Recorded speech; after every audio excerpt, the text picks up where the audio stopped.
Hello YouTube, this is Tyler Plays, and I want to go over an issue that I've been facing a lot in War Thunder. Before I tell you that issue, if you like my channel and you like the content I post, I know I haven't been posting a lot, please consider subscribing, leaving a like, and commenting down below what your thoughts about the issue I'm about to explain. Thank you. So I've been running into an issue in War Thunder quite a bit, and that issue is the CAS problem that is presented inside of War Thunder and at all BRs basically.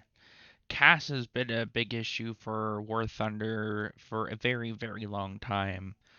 I've been playing this game around 9-ish years, and I've seen the progression of CAS superiority inside of ground matches and sim matches. Yes, I know they're both the same, but technically I would consider them two different categories.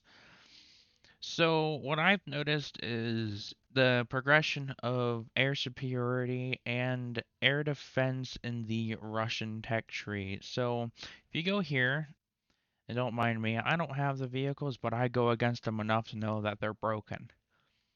For the Su-30, one of the newest additions to War Thunder, you got 6KH-38s. In my opinion, and a lot of people can agree, these are the most broken anti-ground vehicle missiles. You have an amazing 152 kilograms of TNT explosives, which that's the size of a small bomb. You can launch these, as you can tell, 25 miles. Yes, give or take, you have to be in like 18 to 20 miles from the battlefield to properly launch these and get these in. Well, some might argue that, oh, just use an anti-air to shoot them all down. Well, you see, America, you get the ADATs. Yes, it's a good anti-air vehicle, but at the same time, it's not really the greatest because you get those 152 MIM 146 missiles. The stat card looks all good and everything until you look at the launch range of 6.21 miles. You almost can get outranged by 3 times your missile range with the KH-38s.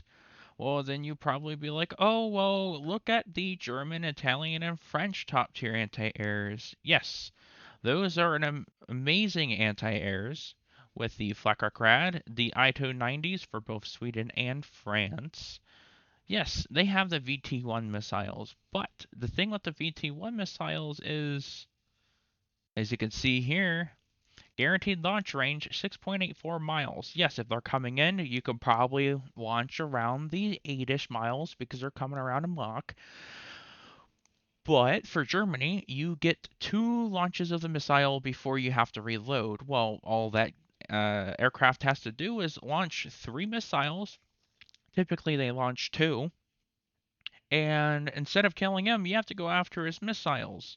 Yes, it's part of the game, yada yada yada, I get that. But with the Flak Rock Rad, the Itos, and everything, they just get outmatched almost instantly when it comes to the CAS issue that Russia presents. Yes, don't get me wrong, Germany, Britain, and I think, yeah, France and Italy, they all have the Eurofighter. And yes, I get that's an issue, but it's a lot more prominent of an issue with the Russian check tree with the Su-30SM and the Su-34, with those having KH-38s. And you wouldn't have guessed what nation has the best anti-air. Yep, you guessed it, Russia with the Panzer S-1. As you can see, yes, they're only 90mm rockets, but they can get launched at a guaranteed range, as what the stat card says, 11.18 miles. And if you go over to the IT-1 missile, you will see that the guaranteed launch is basically half. And the VT1 is the best NATO anti air missile for War Thunder. So basically, to be able to defeat the Su-30s and Su-34s and any other cast basically at that. You have to hope and pray that you get enough spawn points before they do, before they get in their aircraft with your aircraft and defeat them with aircraft. And for what I've noticed, it's pretty cheap to take these out. I've seen players get one cap and a flip and assist, and they already out there with KH-38s. One cap and one assist. We need we need to increase the spawn points of the SU-30s, SU-34s, all cast at that. Eurofighters, Raphael, even the Americans with their F-16C and the F-15E, like these need to be like higher spawn points. So you have to make a decision if you want to take out air or if you want to take out more ground. Air, if you want to spawn in, let's say for instance, I'm going to take out the F-16C for instance. Let's say if you bring out this loadout right here, 2 GBU-24s and 6 AGMs with 4 and 120s. This should cost 1,500 to 1,600 spawn points. Sometimes I think it should cost 1,800, depending on what BR you're at. So, for that instance, the KH-38 should be around the same as the F-16C with a 1,700 to 1,800 spawn points. So you have to, like, for the player that wants to take out their cast, they have to make the decision of if they want more kills or they want to get a better chance of having a nuke. Yes, I get the nuke is not really a big thing anymore, but still, they need to make that decision between those two. And we need to have ground better again. We need to make ground battles more fun instead of you driving and let's say you're 5 minutes into a game. A Call 50 or a Call 52 spawns in. Bam, you're pretty much dead. Yes, anti-air can take them out, but by that time the anti-air has already been taken care of with the helicopter. So I want to have a system in War Thunder where there only can be one, maybe two airplanes up at once, and they have to cost a boatload of SP. As stated before, 1,700 to 1,800. I, I get this is not normal from my channel. I know I'm a small YouTube creator with only like 200 some subscribers. Don't get really a lot of views, but this issue needs to be brought up through all. I don't care if these bigger YouTubers, for some instance, they see my channel and they think this is good. By all means, you can use my content. I just want to have this issue pushed out to War Thunder, and I want War Thunder to fix it. The CAS issue is horrible. I just got done with a sim match. Yes, I play sim. I just got done with that sim match, and all my deaths minus one, which you only get three goes, was aircraft. My first spawn was a M1A2 SEP B2. I drove out. I died to a BMP. Okay, that's fine. I died to a tank. I'm happy. I spawned my HSTVL. I drive 25 feet from my spawn. KH-38 right there.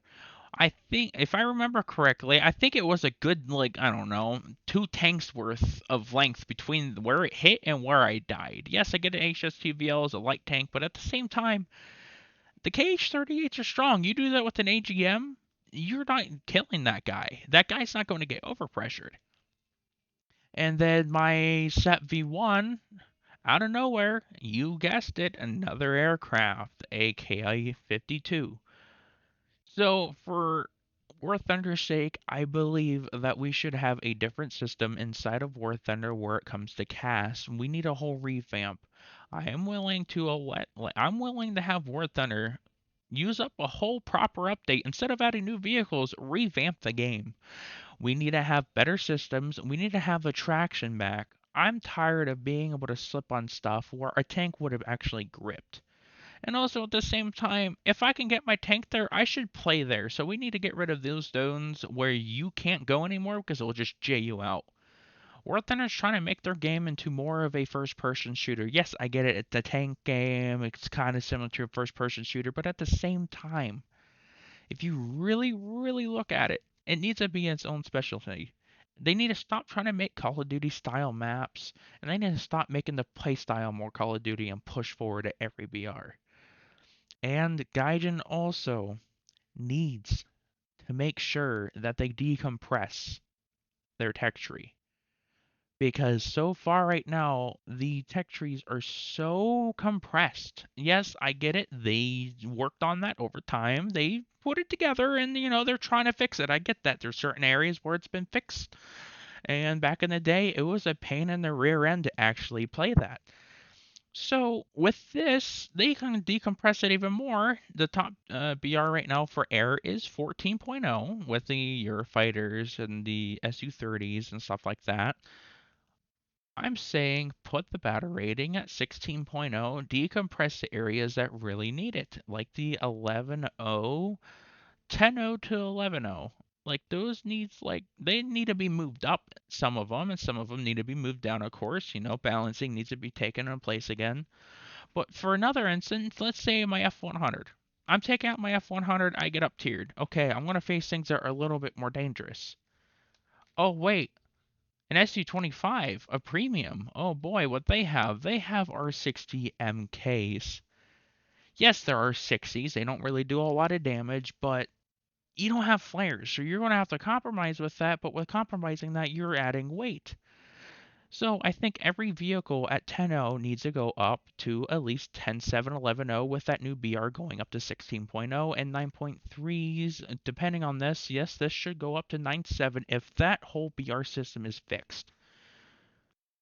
And there's other aircraft that should go up, like the F-104s. They should go up because of the speed.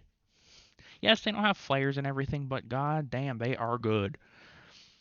So, as you can hear me explaining, I'm sorry it's hard for me to talk for a while. I hope you can see the issues that I'm trying to show and push out to you guys. So if you can, please spread this and share this to your people. And subscribe if you want to see normal content. This is usually a once in a while thing that happens where I want to push out a point. So please push this out, share, put it out in the community that the cast issue on War Thunder needs to be fixed.